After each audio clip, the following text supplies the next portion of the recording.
Hello everyone, எல்லாருக்கும் வணக்கம். Welcome back to my channel. இன்றைக்கி நம்ம சேனலில் 10 நிமிஷத்தில் செம்ம டேஸ்டி அண்ட் ஹெல்த்தியான ஒரு பிரேக்ஃபாஸ்ட் எப்படி செய்கிறதுன்னு பார்க்கலாம்.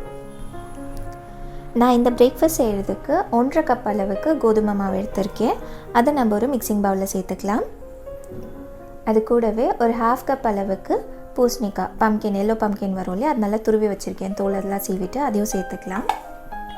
ஒரு 1/4 டீஸ்பூன் அளவுக்கு கேரம் சீட்ஸ், 1/4 டீஸ்பூன் அளவுக்கு மஞ்சள் பொடி,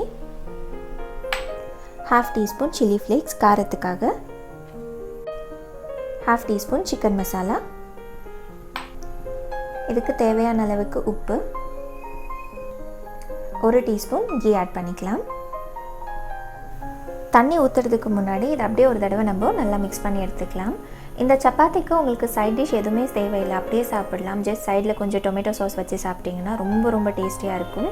ஸோ கண்டிப்பாக வீட்டில் ட்ரை பண்ணிவிட்டு உங்கள் ஃபீட்பேக்கை மறக்காமல் காமெண்ட்டில் சொல்லுங்கள். அப்படியே உங்களுக்கு பூசணிக்காய் பிடிக்குமா இல்லையாங்கிறத கூட மறக்காமல் காமெண்ட்டில் மென்ஷன் பண்ணுங்கள். எல்லாத்தையும் ஒரு தடவை நல்லா மிக்ஸ் பண்ணியாச்சு. இப்போ நம்ம இதுக்கு கொஞ்சமாக தண்ணி சேர்த்து சப்பாத்தி மாவு மாதிரி பிசைஞ்சு எடுத்துக்கலாம். தண்ணி கொஞ்சமாக சேர்த்துக்கலாம். ஒரே தடவை சேர்த்துட்டோன்னா சப்பாத்தி மாவு வந்துட்டு ரொம்ப கொலன்னு ஆகிடும். இந்த மாதிரி கொஞ்சமாக தண்ணி சேர்த்து நல்லா சாஃப்டான டோ ஆகிற வரைக்கும் பிசைஞ்சு எடுத்துக்கோங்க. பாருங்கள், சப்பாத்தி மாவு வந்துட்டு இந்த அளவுக்கு நல்லா சாஃப்டாக பிசைஞ்சிக்கோங்க. ஜஸ்ட் ஒரு 3 to 4 மினிட்ஸ்க்குள்ளே சப்பாத்தி மாவு பிசைஞ்சாச்சு. இது நீங்கள் ஊற வைக்கலாம் எதுவுமே தேவையில்லை. ஜஸ்ட் பிசைஞ்ச உடனே அப்படியே நம்ம சப்பாத்தி சுட ஆரம்பிச்சிடலாம். ஸோ இந்த மாவை வச்சு சப்பாத்தி எப்படி சுடுறதுன்னு பார்க்கலாம். தேய்க்கும் போது மாவு ஒட்டாமல் இருக்கிறதுக்காக நம்ம கொஞ்சமாக இந்த மாதிரி கோதுமை மாவு போட்டுக்கலாம். நீங்கள் ஆயில் போட்டு கூட தேய்க்கலாம், பட் நான் இன்றைக்கி கோதுமை மாவு போட்டு தேய்க்க போகிறேன். ஈஸியாக இருக்கும் உங்களுக்கு தேய்ச்சி எடுக்கிறதுக்கு மெலிசா. அண்ட் நம்ம ரெடி பண்ணி வச்ச மாவு வந்துட்டு ஒரு சின்ன பால் சைஸ்க்கு எடுத்துக்கோங்க.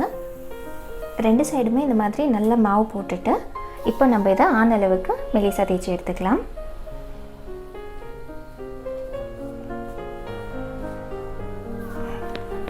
எவ்வளோ மெலிசா முடியுமோ அவ்வளோ மெலிசா தேய்ச்சிக்கோங்க. பாருங்கள், இந்த அளவுக்கு நல்லா மெலிசா தேய்ச்சதுக்கப்புறமா இது மேலே நம்ம கொஞ்சமாக ஸ்ப்ரிங் ஆனியன் போட்டுக்கலாம்.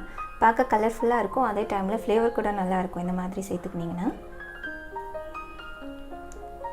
இந்த மாதிரி எவ்வளோ வேணுமோ நீங்கள் அவ்வளோ போட்டுட்டு இன்னொரு தடவை இப்படி தேய்ச்சி விட்டிங்கன்னா அந்த மாவில் அப்படியே ஒட்டிக்கும். அண்ட் சுடக்குள்ள உங்களுக்கு ஈஸியாக இருக்கும். நான் இந்த சப்பாத்தி சுடுறதுக்காக ஆல்ரெடி தவா வச்சுட்டேன். தவா நல்லா காஞ்சிடுச்சு. இப்போ நம்ம ஃபஸ்ட்டு கொஞ்சமாக இது மேலே கீ இல்லைன்னா ஆயில், உங்கள்கிட்ட எது இருக்கோ அதை அப்ளை பண்ணிக்கோங்க. நான் வந்துட்டு ஆயில் அப்ளை பண்ணுறேன். ஆயில் அப்ளை பண்ணதுக்கப்புறமா நம்ம ரெடி பண்ணி வச்ச சப்பாத்தியை இது மேலே இப்படி போட்டுக்கலாம். இது மேலே இன்னொரு லேயர் நம்ம ஆயில் அப்ளை பண்ணிக்கலாம். அப்போ தான் நல்லா சாஃப்டாக வரும்.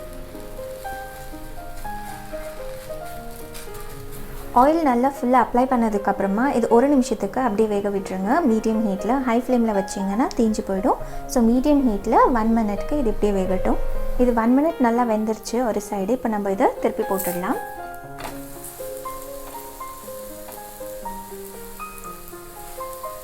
இது இன்னொரு நிமிஷத்துக்கு இப்படியே குக் ஆகட்டும். ஒரு 30 to 50 செகண்ட்ஸ்க்குள்ளே இது இன்னொரு சைடு நல்லா குக் ஆகிடும். நான் சொன்ன மாதிரி மீடியம் ஹீட்டில் வச்சு குக் பண்ணிக்கோங்க. பாருங்கள், இந்த பம்கின் சப்பாத்தி வந்துட்டு சூப்பராக ரெடி ஆகிடுச்சு. எவ்வளோ சாஃப்டாக இருக்குன்னு பாருங்கள். இதே மாதிரி நம்ம எல்லா சப்பாத்தியும் சுட்டு எடுத்துக்கலாம். பாருங்கள், ரொம்ப ஈஸியான, குவிக் அண்ட் ஹெல்த்தியான ஒரு பிரேக்ஃபாஸ்ட். ஜஸ்ட் 10 நிமிஷத்துக்குள்ளே வீட்டில் செஞ்சிடலாம். நான் சொன்ன மாதிரி இந்த சப்பாத்திக்கு எந்த ஒரு சைட் டிஷ்ஷுமே தேவையில்லை. உங்களுக்கு வேணும்னா கொஞ்சமாக டொமேட்டோ சாஸ் வச்சு சாப்பிடுங்க. ரொம்ப டேஸ்டியாக இருக்கும். இதே மாதிரி வேறு ஒரு ஈஸியான ரெசிபியோட பார்க்கலாம். until then take care.